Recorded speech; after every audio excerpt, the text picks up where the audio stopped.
தமிழ்நாட்டுல அரசியல பத்தி என்ன ப்ரோ நினைக்கிறீங்க? அதாவது தமிழகத்தின் தங்க தலைவி திரிஷா அவர்கள் வந்து துணை முதல்வர் வந்தா கூட சந்தோஷம். உங்களுக்கு என்ன பிரச்சனை? உங்களுக்கு என்ன பிரச்சனையா? ஏய், என்னய்யா பேசுறீங்க நீங்க? உங்களுக்கு என்ன பிரச்சனைன்னு? நானும் தான் ஓட்டு போடுறேன். ஆ? யாரையோ கொண்டு வந்து சிஎம்மாவும், டெப்டி சிஎம்மாவும் உட்கார வைக்க முடியுமா? ஆளுங்கள பாரு. கடைசியில சர்வாதிகார ஆட்சிய கொண்டு வந்து விட்டுருவானுங்க போல இருக்கு இப்படி பேசுறவங்க. அதெல்லாம் தப்புங்க. இருக்குங்க. அப்படித்தாங்க இருக்குங்க. நமக்கு ஒருத்தர பிடிச்சிருக்குது அப்படிங்கிறதுக்கோசரம் அவங்க என்ன பண்ணாலும் சரின்னு முட்டு குடுக்கறது ரொம்ப ரொம்ப தப்பு. காசை வாங்கிட்டு உள்ள புடிச்சு போடாம வெளியில விட்டுருக்கீங்க. இன்னும் எத்தனை பேர் குடிய கெடுக்க போறாங்களோ? கோடு வேர்டு அக்செப்டட். கஜானால பணம் இல்ல. புரிஞ்சுது. இனி வரும் 5 வருஷத்தையே இதையே முட்டு குடுக்குறோம் அப்படின்னு.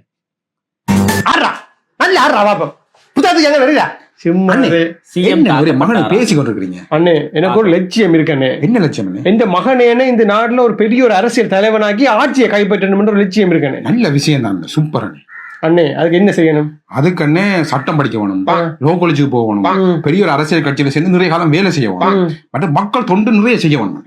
இது ஒன்றுமே தேவையில்லை. என்ன சொல்றீங்க?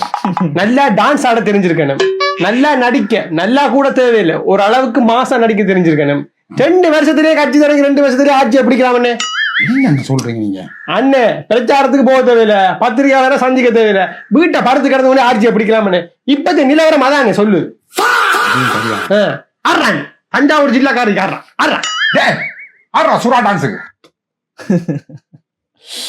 சிஎம் தாக்கப்படல, மக்கள் தான் தாக்கப்பட்டிருக்கிறாங்க. ஏன்னா நம்ம ஒரு கம்பெனிக்கு வேலைக்கு போறோம் அப்படின்னா அவங்க வந்து நம்மள்ட்ட என்ன ஸ்கில் இருக்கு அப்படிங்கிறத பார்த்து தான் அவங்க நம்மளை வேலைக்கு எடுத்துப்பாங்க. அது மாதிரி தான் நம்மளை ஆள்றதுக்கு ஒரு தலைவரை நம்ம தேர்ந்தெடுக்கிறோம்ல, அவருக்கு என்னென்ன குவாலிட்டிஸ் இருக்குது அப்படின்னு பார்த்து தான் நம்ம மக்கள் இந்த டைம் தேர்ந்தெடுத்திருக்கிறாங்க அப்படின்னு தான் நான் நினைக்கிறேன். செஞ்சி அப்படிங்கிற பகுதியில் 1 கோடி ஃபேக் நியூஸில் ஆட்சி நடத்தும் டிவிகே. 1 மாதத்திற்கு முன்பு நடந்ததை இப்போது நடந்தது போல பரப்புகிறார்கள். ரூபா மதிப்புள்ள 4 டன் குட்கா பொருட்களை காவல்துறை அதிகாரிகள் கைப்பற்றி அதை தீயிட்டு கொளுத்துறாங்க. வேற யாரும் அதை பயன்படுத்திடக்கூடாது அப்படிங்கிறதுக்காக. இது நல்ல விஷயம் தானே அப்படின்னு சொன்னா நல்ல விஷயம் தான். இதை தாவேகாவினர் எப்படி பரப்பிக்கிட்டு இருக்கிறாங்க அப்படின்னு சொன்னா, தமிழ்நாட்டினுடைய முதலமைச்சராக பொறுப்பேற்ற விஜய் அவங்க இனி போதை இல்லா தமிழ்நாட்டை உருவாக்குவேன் அப்படிங்கிறதுக்காக போதைக்கான சில பிரிவுகள் எல்லாம் உருவாக்கி அந்த குற்றங்களை நான் தடுக்க போறேன் அப்படின்னு சைன் போட்ட முதல் நாளிலே காவல்துறை அதிகாரிகள் 1 கோடி ரூபாய் மதிப்பிலான குட்கா பொருட்களை கைப்பற்றி தீயிட்டு கொளுத்திருக்கிறாங்கன்னு பரப்பிக்கிட்டு இருக்காங்க. ஆனா இது நடந்தது போன மாசம், அதாவது 1 மாசத்துக்கு முன்னாடி நடந்த ஒரு செய்தியை எடுத்து இப்போ இவங்களுடைய ஆட்சியில விஜய் அவங்க கையெழுத்து போட்டனாலதான் நடந்துச்சுங்கிற மாதிரி பரப்பிக்கிட்டு இருக்காங்க. பொதுவா வட மாநிலங்கள்ல பாஜக பண்ணக்கூடிய ஒரு விஷயம் இது. ஏதோ ஒரு இடத்துல மாற்றம் நடந்தா இது எங்க ஊர்ல தான் நடந்திருக்கு பாருங்கன்னுவாங்க.